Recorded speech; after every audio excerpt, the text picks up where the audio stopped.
आप पहले मुंह तो मीठा कीजिए रावत साहब, बातें बाद में करेंगे। लीजिए। मुंह अगर मीठा कर लिया तो आपसे कड़वा नहीं बोल पाऊंगा। आप तो ऐसे बातें कर रहे हैं जैसे मैं ही अपराधी हूँ। हुआ क्या है? बैठिए। अरे बैठिए, बैठ के बात करते हैं, बैठिए। अब बताइए क्या अपराध किया है मैंने? प्रताप लहरी को नहीं जानती आप? हाँ, ये प्रताप लहरी, वो स्टेट एजेंट। जी। आपने उसके बारे में मुझसे पूछा ही कब था? मैंने आपको उसकी फोटो दिखाई थी। कौन सी फोटो दिखाई थी आपने? ये प्रताप लहरी है? जी। हे राम, लाश बन के तो बिल्कुल ही पहचान में ना आ रहा। ये लीजिए। इसका मतलब ये अश्विन और वरुण के साथ साथ इसका भी मर्डर हो गया। नजरों का धोखा बता के प्रताप लहरी को ना पहचानने का कारण तो खोज लिया आपने। अब इस बात की सफाई कैसे देंगी कि आपको ये भी नहीं पता था कि वरुण बलियान दीवान बिल्डर्स का स्लीपिंग पार्टनर था? Sleeping partner? मैं इस बारे में कुछ भी नहीं जानती। तो अब आप ये भी कहेंगी कि वरुण बलियान का उस जमीन में कोई शेयर ही नहीं था, जो जमीन आपने माधव गोयल से छीनकर उन दोनों को दिलवाई थी और जिसके बदले में आपने मोटी कमीशन भी खाई थी। कड़वा भी बड़ा मीठा बनकर बोलते हैं आप रावत साहब। आपसे आपकी उम्र नहीं, कमाई पूछ रहा हूँ। क्राइम ब्रांच वाले हैं आप। लोगों की उम्र तो उनका डेटा निकाल के पता कर ही लेते हैं। मेरी कमाई भी पता कर लीजिए। जाइए। चलिए, तय रहा। अगली बार सब कुछ पता करके ही मिलेंगे। रोशनी के बर्ताव में आए बदलाव ने पुलिस को चौंका दिया था। वहीं माधव गोयल की बातों ने भी रोशनी पर शक जताया था। यही वजह थी कि पुलिस रोशनी पर शक करने के लिए मजबूर हो गई। लेकिन रोशनी के इस बदलाव की वजह क्या थी? क्या रोशनी को इस बात पर यकीन था कि पुलिस उस पर गलत शक कर रही है, या फिर वो किसी बड़ी योजना को अंजाम देने वाली थी जिसके तार उन 7 लोगों से जुड़े थे जिनकी दिन दहाड़े हत्या कर दी गई थी? लेकिन अभी एक और बड़ा सवाल था, और वो था प्रताप लहरी, जिसका नाम माधव गोयल ने लिया था। सर, मैंने पता किया प्रताप लहरी सिर्फ स्टेट एजेंट ही नहीं बल्कि दीवान बिल्डर्स में एक स्लीपिंग पार्टनर भी था। मतलब इस केस की थ्योरी बिल्कुल साफ है। किलर्स के टारगेट पे दीवान बिल्डर्स के तीनों पार्टनर्स थे। कोई ऐसा है जिसके कहने पर किलर्स ने दीवान बिल्डर्स के तीनों पार्टनर्स को ही नहीं, दीवान बिल्डर्स नाम की कंपनी का ही सफाया कर दिया। लेकिन सवाल ये उठता है कि दीवान बिल्डर्स का ऐसा दुश्मन है कौन? हाँ बोलो विनोद। ठीक है सर, खबरियों से पता चला सूरज ने कोटला के किसी असलम से 3 पिस्तौल और बुलेट्स खरीदे थे। उठा के लाओ उसे। Okay sir.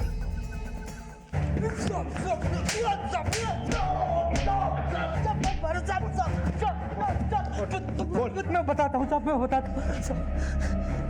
हाँ साहब, मैंने ही सूरज को हथियार बेचे थे। कब बेचे थे? 2 हफ्ते पहले। उसको मेरा नंबर कहाँ से मिला मुझे नहीं पता, बस उसने पैसे दिए और मैंने उसे हथियार बेच दिए। किस नंबर से फोन किया था?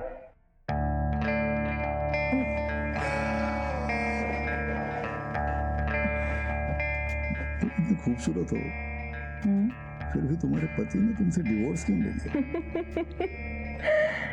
मेरी रफ्तार से रफ्तार मिला के चल नहीं पाया। तुम्हारी रफ्तार से रफ्तार मिलाना वैसे भी आसान काम नहीं है। अब आपका हाथ पकड़कर चलने की सोची है तो आपसे आगे तो नहीं बढ़ूंगी। तुम जिसका हाथ थाम लेते हैं उसे हमेशा अपने नीचे ही रखते हैं। नीचे ही सही, आपकी छत्र छाया में तो रहेंगे। अरे आपकी मुस्कुराहट तो बता रही है कि कप्पा पेड़ा का टिकट तो मुझे ही मिलेगा। सर, असलम ने जो नंबर दिया था वो पिछले 2 हफ्ते से बंद है, लेकिन 2 दिन पहले सिर्फ 5 मिनट के लिए ऑन हुआ था। तब उसकी लोकेशन जयपुर के एक मंदिर की थी।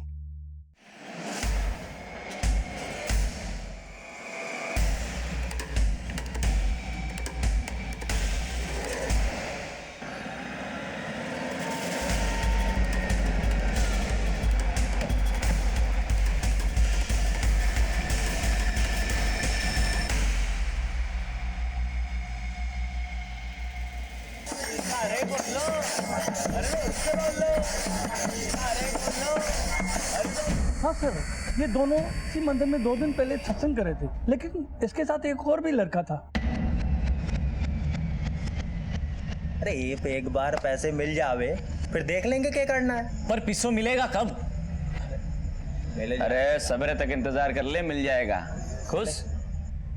अरे यूके, माता रानी का मैसेज आया है, बोले 10 लोगों को भेजेंगे तो मनोकामना पूरी होगी। जेके से भाई? अरे छोरे, तू ना समझेगा, ये है गुड लक मैसेज। अब देख, अपने साथ में सब कुछ अच्छा होगा। सर, अभी उस लड़के ने फोन ऑन किया था, लोकेशन ट्रेस हो गया। Let's go.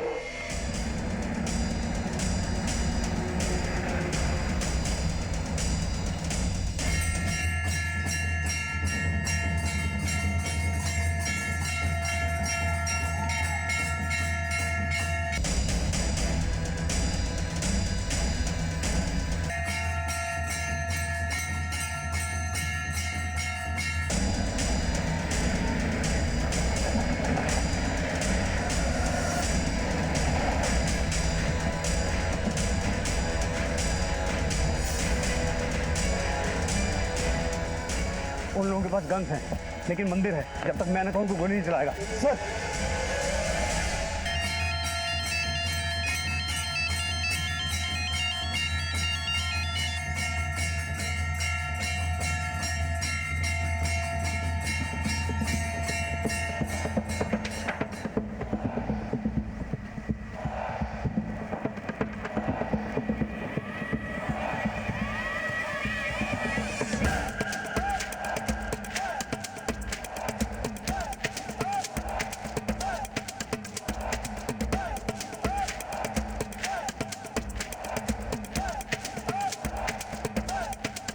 सूरज, प्रमोद, भागने की सोचना भी मत, तुम्हें चारों तरफ से घेर लिया है।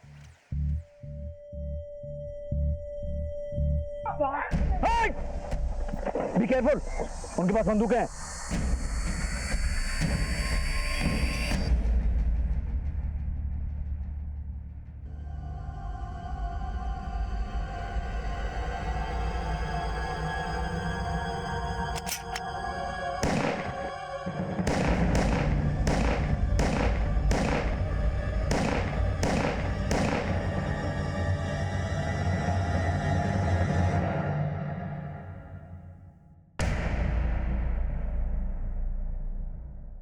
अब इस तीसरे का आइडेंटिफिकेशन चेक करो, शायद कोई लीड मिले कि किसने इन्हें किलिंग का कॉन्ट्रैक्ट दिया था। सर,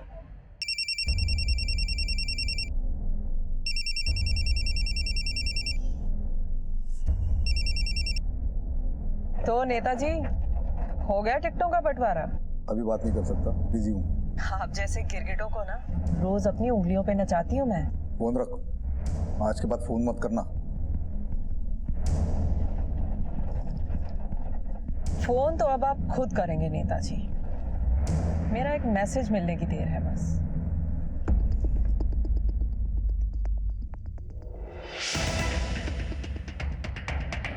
सर, वो तीसरा किलर नमन था, हिस्ट्री शीटर। अभी 1 महीने पहले ही वो जेल से पेरोल पे छूटा है। ये तीनों का लीडर था और इसने ही सूरज से असलम को कॉल करवाया था। उस नंबर के कॉल रिकॉर्ड से पता चला कि ये लगातार एक नंबर से टच में था। किसका नंबर है? सर, उसकी डिटेल मैंने मंगवाई है, फिलहाल वो नंबर बंद है। जब से ये एनकाउंटर हुआ है, एक बात बहुत खटक रही है। जब मंदिर में उन तीनों को सरेंडर करने को कहा गया तो वो तीनों गाड़ी के पीछे छुप गए, झुककर। फिर उनकी तरफ से फायर हुआ तो फायर गाड़ी पे लगा लगभग इस हाइट पर। वर्मा, उन लोगों की पोजीशन के एंगल के हिसाब से गोली गाड़ी पे कहीं नीचे लगनी चाहिए थी, इतनी ऊपर नहीं। यानी कि सर, आप ये कहना चाहते हैं गोली उन तीनों ने नहीं बल्कि किसी चौथे ने चलाई है? हाँ, जो ये चाहता था कि वो तीनों एनकाउंटर में मारे जाएं। और हो ना हो वर्मा, ये चौथा आदमी वही था जो नमन से लगातार फोन पे बात कर रहा था। ये तूने अच्छा नहीं किया। तू जानती नहीं मैं कौन हूँ? जानती हो ना, आपकी ताकत का अच्छी तरह से अंदाजा है मुझे, इसीलिए तो नेताजी आपकी नस पकड़ी है मैंने। नेताजी, मैं अच्छी तरह से जानती हूँ आप बहुत इज्जतदार हैं, पर क्या है ना, मैंने भी तो आपको अपनी इज्जत सौंपी है ना?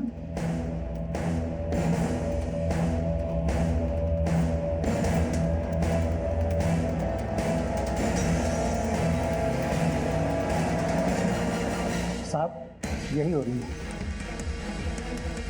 ठीक है, तुम जाओ।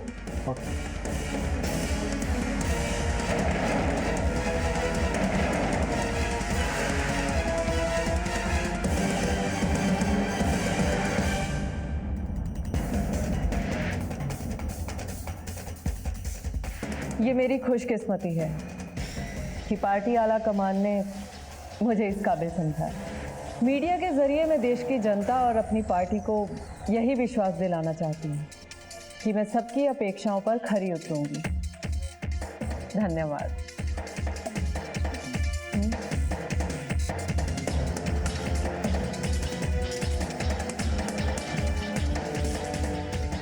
सुनिए जरा।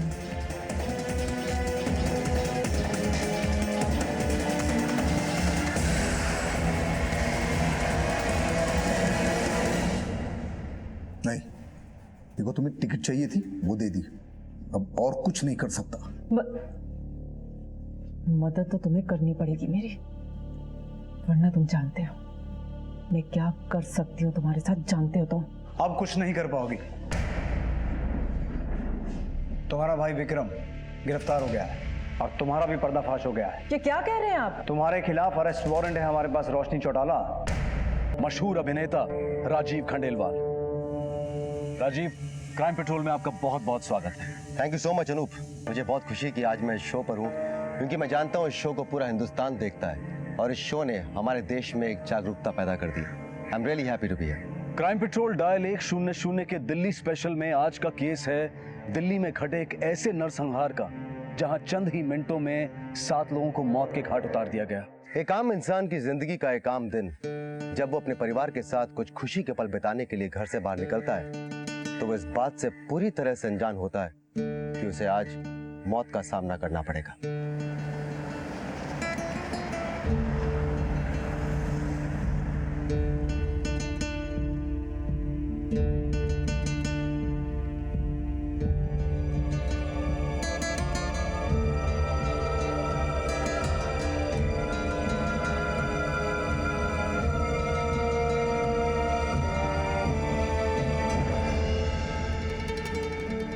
यहाँ का खाना तो जेपी रोड के ढाबों से भी अच्छा है। तुम ही हमेशा जेपी रोड करते रहते हो, कभी नई जगह ट्राई नहीं करते, हमेशा एक ही जगह जाके बोर करते रहते हैं हमें। पापा हमें बोर नहीं करेंगे, हमें फन फूड विलेज लेकर जाएंगे, है ना पापा? बिल्कुल, वहीं जाने के लिए तो निकले हैं। चलो चलो जल्दी फिनिश करो जल्दी। फिनिश पापा।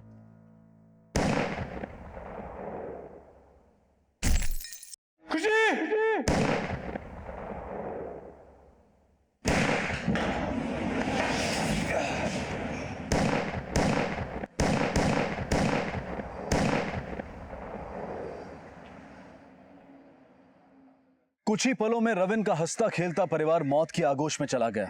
अचानक हुए इस हमले में 7 बेकसूर लोग मारे गए। कौन थे ये हमलावर और मरने वालों का क्या कसूर था?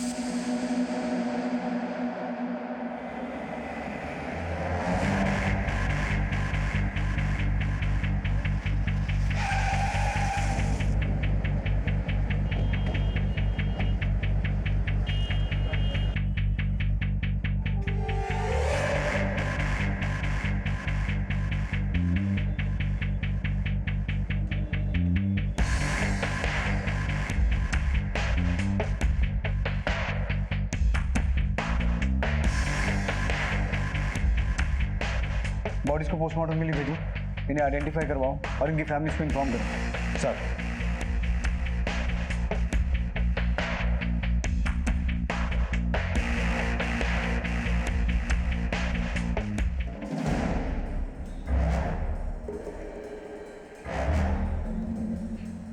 एम्बुलेंस बुलाओ जल्दी, जिंदा है। सर। हेलो हेलो, कुछ बता सकते हो किसने अटैक किया था? 3 लड़के थे बाइक पे, क्रिकेट यूनिफॉर्म में। हॉस्पिटल लेके जाओ, सेव हिम क्विक। किलर्स 3 लड़के थे, क्रिकेट यूनिफॉर्म में, बाइक पे आए थे। आरटीओ बोथ, बीट चौकी, हर जगह अलर्ट भेजो, क्विक। सर।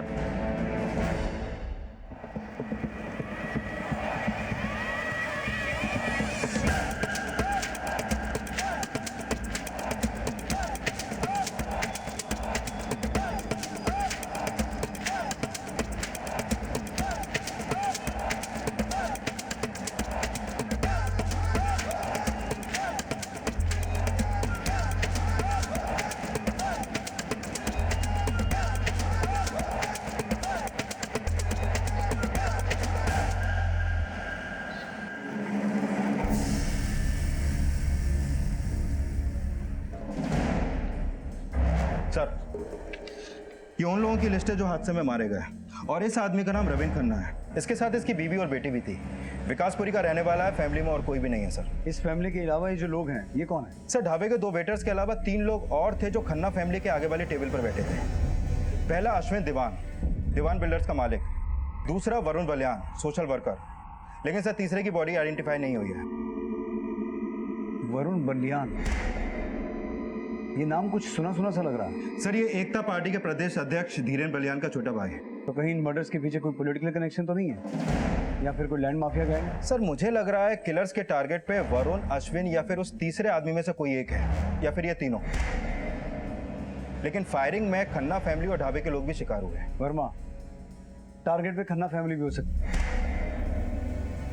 एक काम करो, ये जितने भी लोग हैं सबका बैकग्राउंड चेक करो, पता करो इनका आपस में कोई कनेक्शन तो नहीं है। Okay sir. और वो जो 3 किलर्स क्रिकेट यूनिफॉर्म में देखे गए थे, उनकी कोई इन्फॉर्मेशन मिली? नहीं सर, अभी कुछ पता नहीं चला है।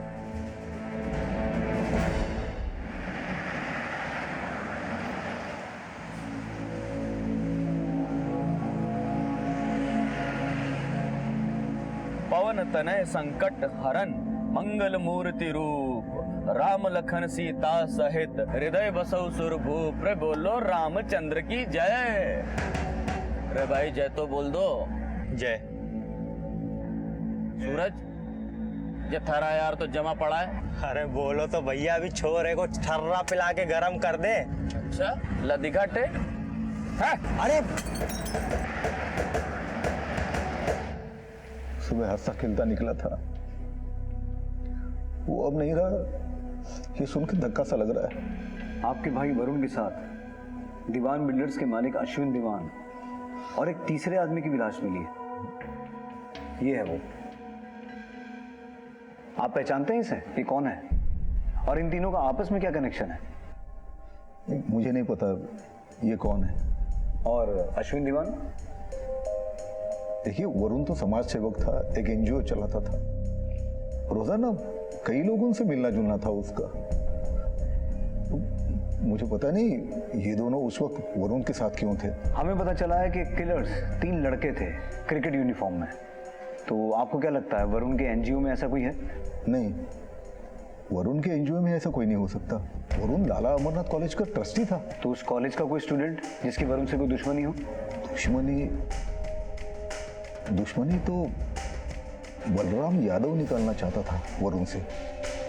बलराम यादव, शक्ति पार्टी वाले? हाँ जी। क्यों?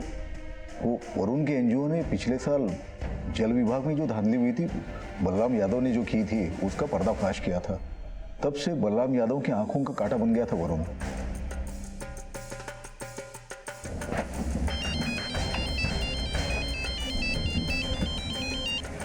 हाँ बोलो वर्मा। सर बिजवासन में एक लावारिस बाइक मिली है, और मुझे लगता है ये बाइक क्रिकेटर की यूनिफॉर्म में आए उन किलर्स ने यहाँ छोड़ी होगी। बिजवासन? इसका मतलब है उन्होंने किसी और व्हीकल से बॉर्डर क्रॉस किया होगा। एक काम करो, हरियाणा पुलिस को तुरंत अलर्ट करो और राजस्थान पुलिस को भी। नजफगढ़ से बिजवासन, जहां जहां भी सीसीटीवी लगे हैं वहां से पता करो, शायद उनका चेहरा सामने आए। और वो जो बाइक मिली है, पता करो किसके नाम पर रजिस्टर्ड है। Okay sir.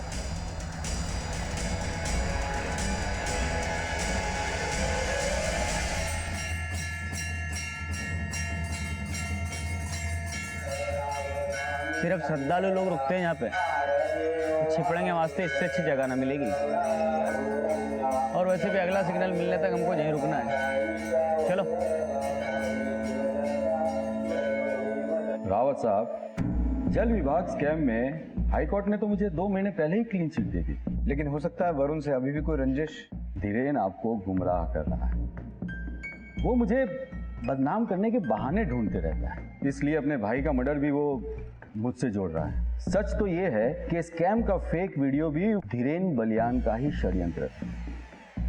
वरुण तो सिर्फ एक मोहरा था। तो क्या लगता है आपको वरुण बलियान का मर्डर किसने करवाया हो? देखिए, मैं आपको गुमराह करना नहीं चाहता, पर इतना जरूर कहूंगा कि धीरेन न तो जनता का है न तो अपने भाई का। सर मैंने लाला अमरनाथ कॉलेज में पूछताछ की, लेकिन ऐसा कोई स्ट्रॉन्ग लीड नहीं मिला जिससे इस कॉलेज के किसी भी स्टूडेंट पे शक किया जा सके। वरुण बलियान और अश्विन दीवान, इनके कॉल रिकॉर्ड्स क्या बताते हैं? सर ये देखिए, सर ये दोनों पिछले 2 साल से कांटेक्ट में थे और वरुण का अश्विन के ऑफिस में भी आना जाना था। तो फिर धीरेन ने अश्विन को पहचानने से मना क्यों किया? कहीं ऐसा तो नहीं कि ये धीरेन अश्विन को भी जानता था और उस तीसरे आदमी को भी? एक काम करो वर्मा, धीरेन और बलराम इन दोनों के कॉल रिकॉर्ड्स निकालो। हमें इनकी दुश्मनी का एंगल क्रॉस वेरीफाई करना पड़ेगा, और ये भी कि वरुण के अलावा अश्विन और उस तीसरे आदमी से इनका क्या कनेक्शन था। Okay sir. अच्छा वर्मा, अश्विन के कॉल रिकॉर्ड्स में कोई भी ऐसा आदमी नहीं है जो उस तीसरे आदमी को आइडेंटिफाई कर सके और इन मर्डर्स के मोटिव को समझने में हमारे काम आए? हाँ सर, एक नाम है जिससे हमें काफ़ी कुछ पता चल सकता है। कौन? रोशनी चौटाला। ये पहले लैंड रेवेन्यू डिपार्टमेंट में थी और अश्विन ने लैंड क्लियरिंग में इसकी काफ़ी हेल्प ली थी। सर ये दिल्ली महिला मंडल की मेंबर भी है। कापासाइडा में इसका संपर्क कार्यालय है जहाँ से ये अनऑफिशियली रियल एस्टेट में डील करती है। हाँ विनोद। ओके, तुम सीसीटीवी फुटेज लाओ। सर एक पेट्रोल पंप की सीसीटीवी फुटेज में ट्रिपल राइडर क्रिकेटर्स कैप्चर हुए हैं। शायद ये वही किलर्स हों।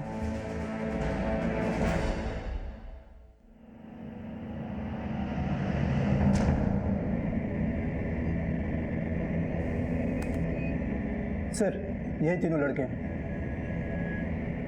पेट्रोल पंप वाले बोल रहे थे ये बहुत जल्दबाजी में थे। साहब वो लोग लाइन तोड़कर आगे आ गए थे। अरे लाइन में आओ। अबे डालेगा तू एक किल्ली। चल ए चल डाल, जल्दी डाल।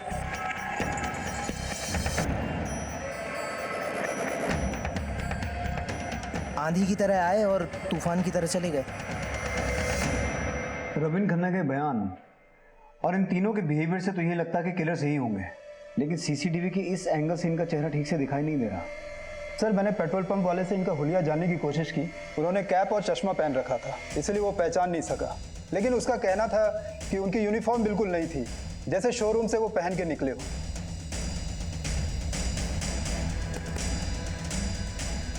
पता करो इस ब्रांड की क्रिकेट गियर नजरगढ़ के आसपास किस किस स्टोर में बिकती है। शायद यहीं से इनका चेहरा सामने आए। तब तक मैं रोशनी चौटाला से मिलके आता हूँ।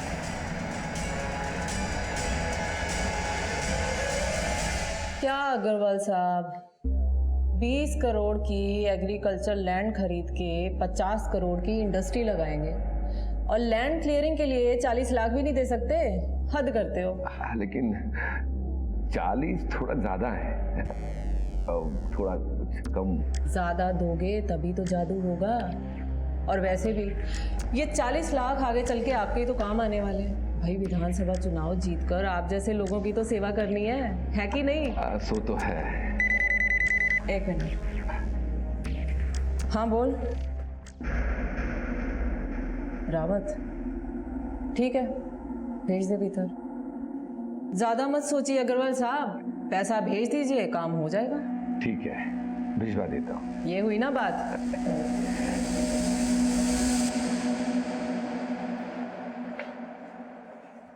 आइए आइए रावत साहब बैठिए, चाय कॉफी कुछ। Thank you. नजफगढ़ के पास पंजाबी तड़का ढाबे में हुए शूट आउट के बारे में आपसे कुछ बात करनी थी। पता चला मुझे भी, बहुत बुरा हुआ। मैं तो खुद मृतकों के परिवार वालों से मिलने जाने वाली थी। तो आपको फिर ये भी पता होगा कि मरने वालों में एक अश्विन दीवान भी था, और हमें पता चला है कि आपसे उसका काफी मिलना जुलना था। हाँ, जब लैंड रेवेन्यू डिपार्टमेंट में थी मैं, तब ये लैंड क्लियरिंग के सिलसिले में रजिस्ट्रार ऑफिस में आना जाना लगा रहता था उसका। और वरुण बलियान? वो नेताजी का भाई जी, उससे कभी परिचय हुआ नहीं मेरा। और ये इसे पहचानती हैं आप? नहीं तो। रोशनी जी, हमें लगता है कि ये फायरिंग अश्विन दीवान, वरुण बलियान और इस तीसरे आदमी को मारने के लिए हुई है। क्या लगता है आपको, ये काम कौन करवा सकता है? और किसी का तो पता नहीं, लेकिन ये अश्विन दीवान का माधव गोयल के साथ एक पंगा था। माधव गोयल?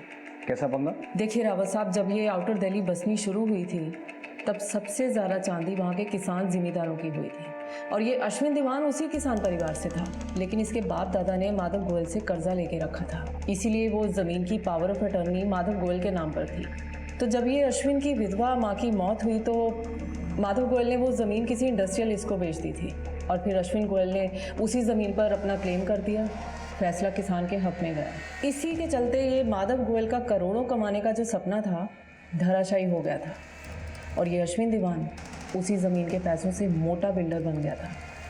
माधव इसी बात को लेके खार खाता था अश्विन से। ये माधव गोयल रहता कहाँ है? जनकपुरी में कोठी है इसकी।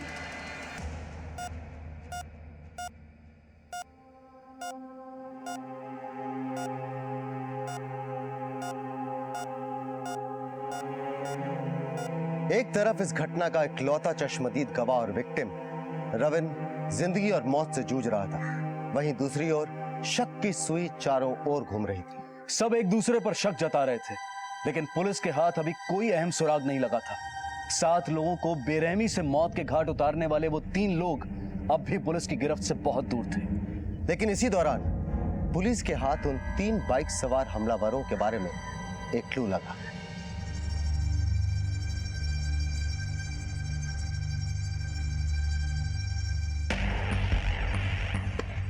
सर, इस लड़के ने 5 जुलाई को आर्या स्पोर्ट एसेसरीज से रेज ब्रांड के 3 पेयर क्रिकेट कॉस्ट्यूम और एक किट खरीदी थी। ये रही उसकी रसीद। मतलब साफ है वर्मा, ये लड़का और इसके दोनों साथी ढाबे पे आए।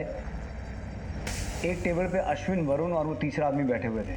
उनके ठीक पीछे रविन खन्ना और उसकी फैमिली, और ढाबे वाले 2 आदमी शायद वहीं कहीं आसपास अपना काम कर रहे होंगे। इन तीनों ने सडनली फायरिंग शुरू कर दी। इनके टारगेट पे अश्विन, वरुण या उस तीसरे आदमी में से कोई एक था, या फिर कोई 2, या हो सकता है तीनों ही हो। और इनकी गोलियों का शिकार खन्ना फैमिली और वो ढाबे वाले भी बन गए।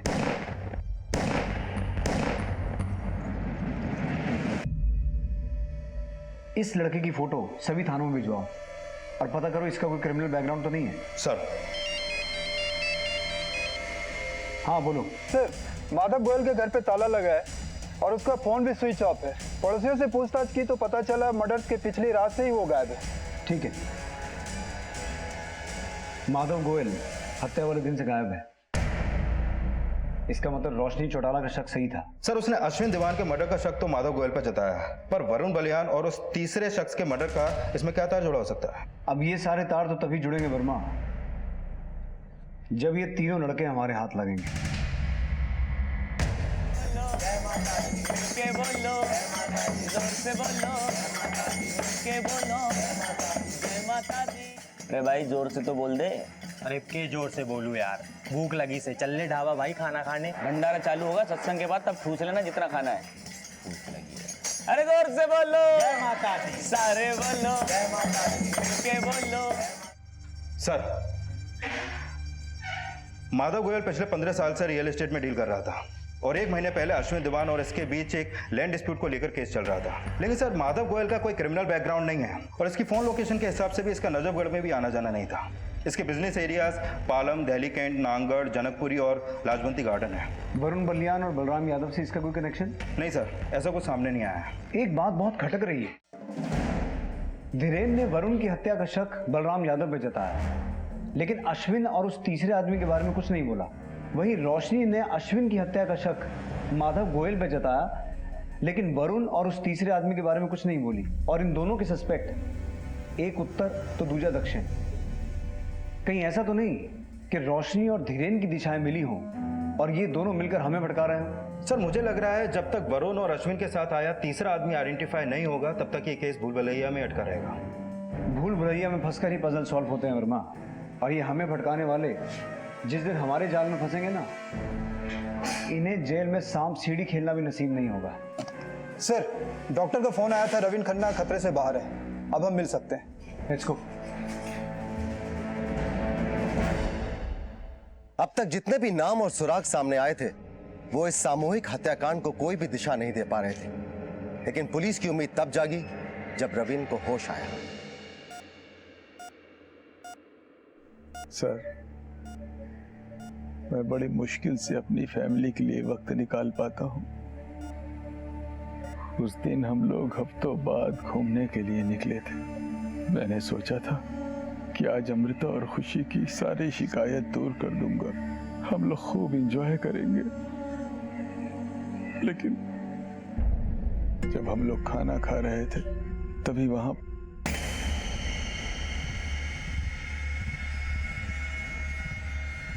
तीनों ने क्रिकेट यूनिफॉर्म पहन रखी थी।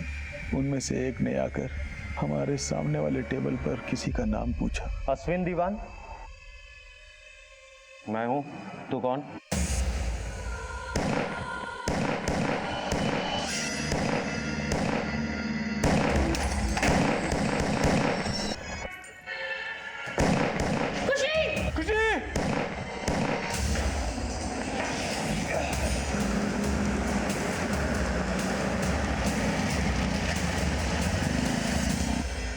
इसमें मेरी बीवी और मेरी बेटी की क्या गलती थी सर,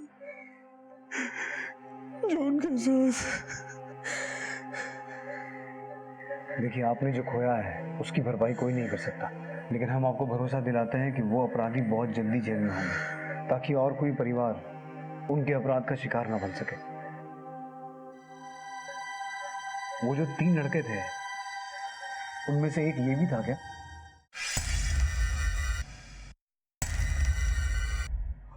हाँ सर, ये था। जो और 2 लड़के इसके साथ थे, आप हमारे स्केच आर्टिस्ट को उनका हुलिया बता सकते हैं? तो और 2 लड़के इसके साथ थे, आप हमारे स्केच आर्टिस्ट को उनका हुलिया बता सकते हैं? सर, मैंने उन लोग को देखा तो था, लेकिन मुझे उनका चेहरा ठीक से याद नहीं है।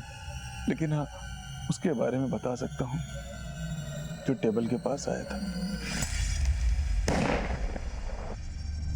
रविन खन्ना के बयान के मुताबिक किलर्स ने पहले अश्विन को आइडेंटिफाई किया और फिर फायरिंग शुरू की। इसका मतलब है कि वो कॉन्ट्रैक्ट किलर्स थे जिनके टारगेट पे अश्विन था, और हत्या से ठीक 1 दिन पहले माधव गोयल का गायब हो जाना।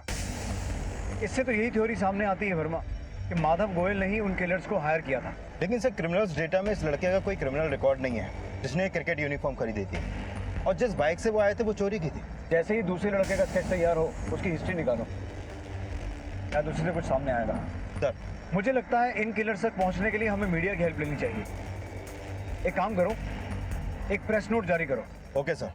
नजफगढ़ के पंजाबी तड़का ढाबे में हुए शूट आउट में एक बड़ा खुलासा। पुलिस से प्राप्त सूचना के आधार पर फायरिंग करने वाले 3 शूटर में से पुलिस ने एक शूटर को आइडेंटिफाई कर लिया है। ये वही शूटर है जो उस दिन शूटर के साथ था। अगर इसके बारे में आपके पास कोई भी सूचना हो तो आप पुलिस हेल्पलाइन नंबर पर संपर्क करें। हेल्पलाइन नंबर है 18000। सूत्रों के हवाले से ये खबर मिली है कि इस हत्याकांड में किलर्स के टारगेट पे दीवान बिल्डर्स के मालिक अश्विन दीवान थे, जिसके साथ एकता पार्टी के प्रदेश अध्यक्ष धीरेन बलियान का छोटा भाई वरुण बलियान भी था। ऐसा माना जा रहा है इस हत्याकांड के पीछे बिजनेसमैन माधव गोयल का हाथ है, जो हत्या वाले दिन से फरार है।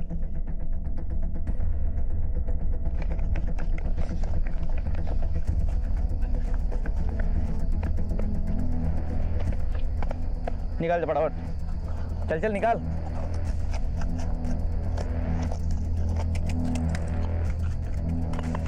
चल जल्दी। सर, ये हिस्ट्री शीटर है, सूरज नाम है इसका, हिसार का रहने वाला है। सर, इसकी पहचान होते वो क्रिकेट यूनिफॉर्म खरीदने वाले की पहचान हो गई। प्रमोद नाम है उसका, और सूरज के गांव का है। सर, ये दोनों पिछले 2 हफ्ते से गांव नहीं पहुंचे हैं, और इन दोनों के फोन भी बंद है। हो सकता है वो तीसरा किलर भी हिसार का ही हो। सर, मैंने हिसार पुलिस में दोनों की इन्फॉर्मेशन भेज दी है, शायद तीसरे का भी कोई सुराग मिल जाए।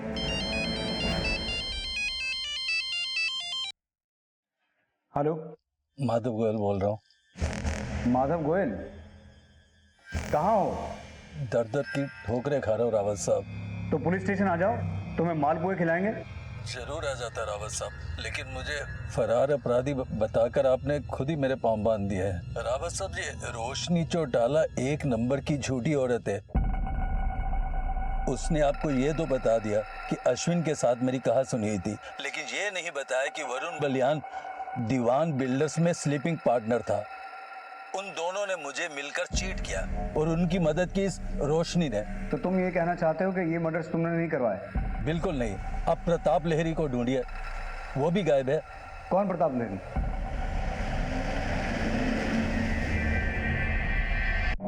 हेलो हेलो, आप जिस नंबर को डायल कर रहे हैं वो इस समय स्विच्ड ऑफ है। सर, मैंने वो नंबर सर्विलेंस पे डलवा दिया है। कोई फायदा नहीं है वर्मा, अब तक उसने सिम फेंक दिया होगा। पर सर ये माधव गोयल ने फोन क्यों किया? अपनी सफाई दे रहा था कि इन हत्याओं के पीछे वो नहीं है। तो फिर कौन हो सकता है? उसका इशारा तो रोशनी चौटाला की तरफ था, लेकिन उसकी बातों से ऐसा लग रहा था कि टारगेट वरुण या अश्विन में से कोई एक नहीं बल्कि दोनों थे, और नाम उसने किसी प्रताप लहरी का भी लिया। प्रताप लहरी? पता करो वर्मा, इस नाम के आदमी का इस केस से क्या नाता हो सकता है। एक तरफ नामों की लिस्ट बढ़ती जा रही थी और दूसरी तरफ किलर्स अलर्ट हो चुके थे। ना तो अब तक किलर्स के हाइडआउट का पता चल पाया था और ना ही ये पता चल पाया था कि मरने वालों में से किलर्स के टारगेट पर कौन था। हर बढ़ता दिन पुलिस के लिए मुश्किलें और प्रेशर दोनों बढ़ाने वाला था।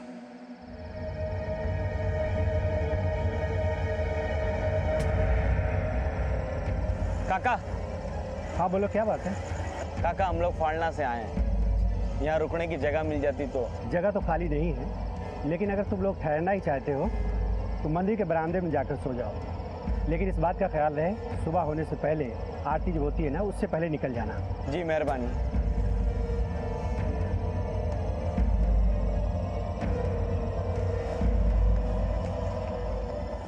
बहुत बहुत बधाई रोशनी भाई। अरे धन्यवाद धन्यवाद अग्रवाल साहब, बधाई तो आप मुझे उस दिन दीजिएगा जिस दिन विधानसभा का टिकट मिल जाएगा। अरे ये महिला मंडल की अध्यक्ष तो वैसे भी मुझे ही बनना था। रोशनी जी, आपके बधाई समारोह में खलल डालना चाहता हूँ। आपसे कुछ पूछताछ करनी है। पूजा।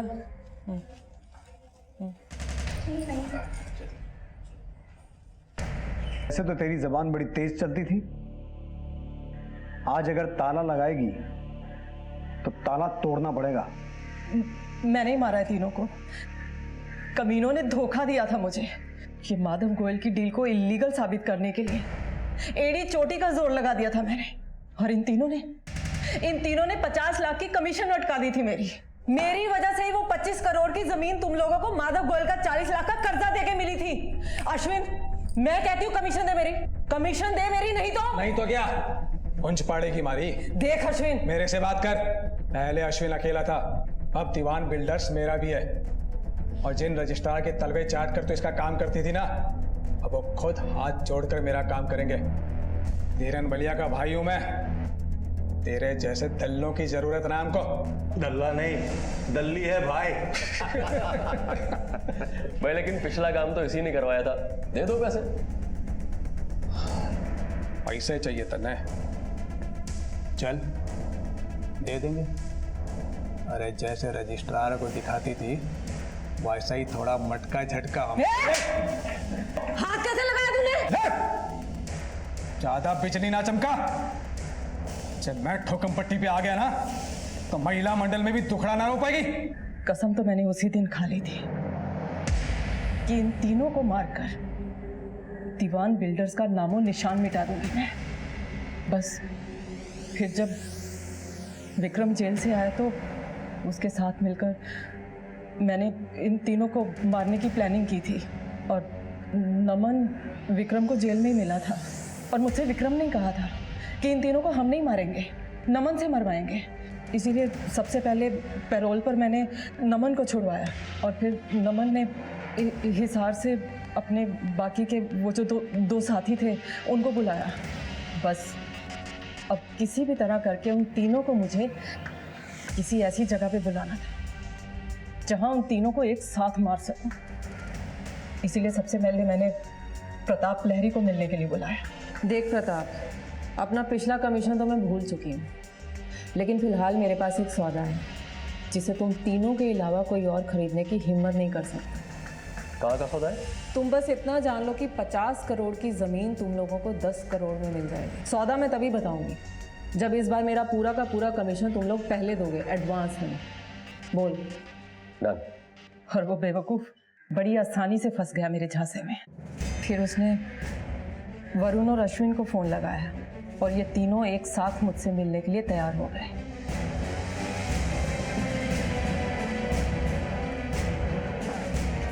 अश्विन दीवान? मैं हूं।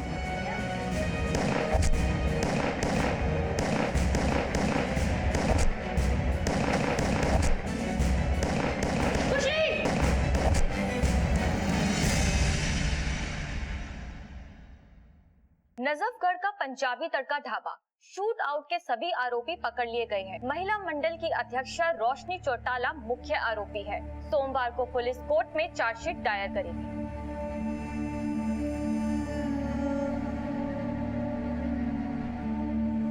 हमारे देश में इंडियन आर्म्स एक्ट के अंतर्गत गन पॉलिसी बहुत स्ट्रिक्ट है, लेकिन अभी भी ऐसे कई राज्य हैं जहां पर इन जानलेवा हथियारों की खुलेआम खरीद फरोख्त होती है। हमारी सरकार से ये गुजारिश है कि वो गन पॉलिसी को और भी स्ट्रिक्ट बनाए, ताकि किसी और बेकसूर को अपनी जान ना खोनी पड़े, वरना वो दिन दूर नहीं जब हमारे देश का हाल भी पश्चिम देशों की तरह होगा। थैंक यू राजीव, आज आप हमारे साथ क्राइम पेट्रोल के इस एपिसोड में आए। Thank you so much Anoop, मुझे यहाँ पर आकर बहुत अच्छा लगा। मुझे लगा कि मैंने भी कुछ कंट्रीब्यूट किया है। आप लोग देखते रहिए क्राइम पेट्रोल। अब मैं अनूप सोनी आपसे विदा लेता हूं, फिर मुलाकात होगी अगले एपिसोड में जुर्म की एक और कहानी के साथ। तब तक अपना और अपने परिवार का ख्याल रखें और देखते रहें क्राइम पेट्रोल डायल 100। सबक एक को सीख हम सबको। जय हिंद।